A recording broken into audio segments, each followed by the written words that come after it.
Chris Paul announced that he will be retiring at the end of the NBA season, and JJ Redick at Lakers practice spoke about being a teammate with Chris Paul, but also shared a funny story about when he hated him. What do you think Chris Paul's legacy will be in this game?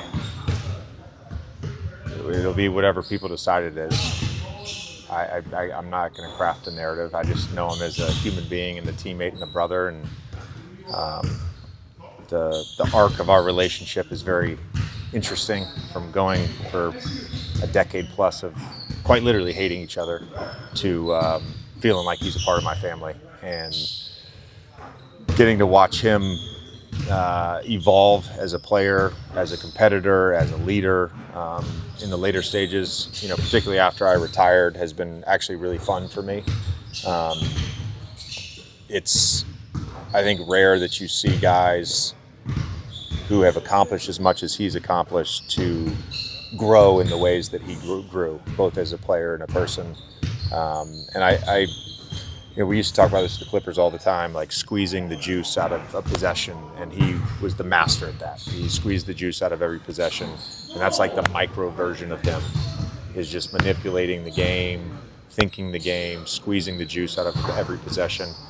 He squeezed the juice out of his career. He's done that for over 2 decades, and it's remarkable for a player his size to be able to compete at that level for so long and so consistently. The game will miss him. I'll say that. The game will miss him, and I'm sure he'll have some amazing opportunities in retirement. Is there an on-court player moment in your time with him that stands out?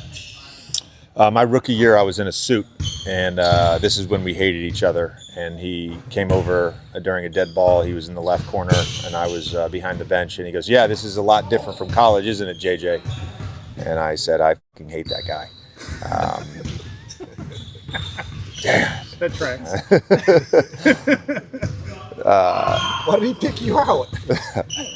ACC. Yeah. Okay, but We had our battles, but no, he.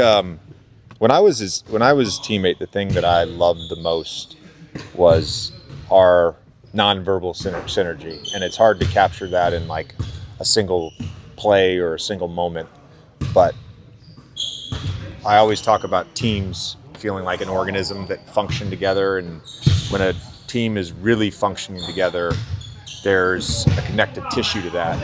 And I don't think there was a player that I played with that I felt more of a connective tissue than Chris Paul. What do you think is one of the most underrated parts of maybe Chris Paul's legacy, whether it's on or off the court, as a basketball player? Yeah, again, I hate saying this. I hope he doesn't win an NBA championship, because that would mean the Clippers win an NBA championship and we don't. But to me, he's the ultimate winner. And I have said this, there's a guy that works in the NBA that I've known for almost 20 years now, and we talk about this all the time. There's guys that have won championships that I wouldn't say are winning players, and there's guys that have never won a championship that to me are the ultimate winners, and that's who Chris Paul is. He's the ultimate winner.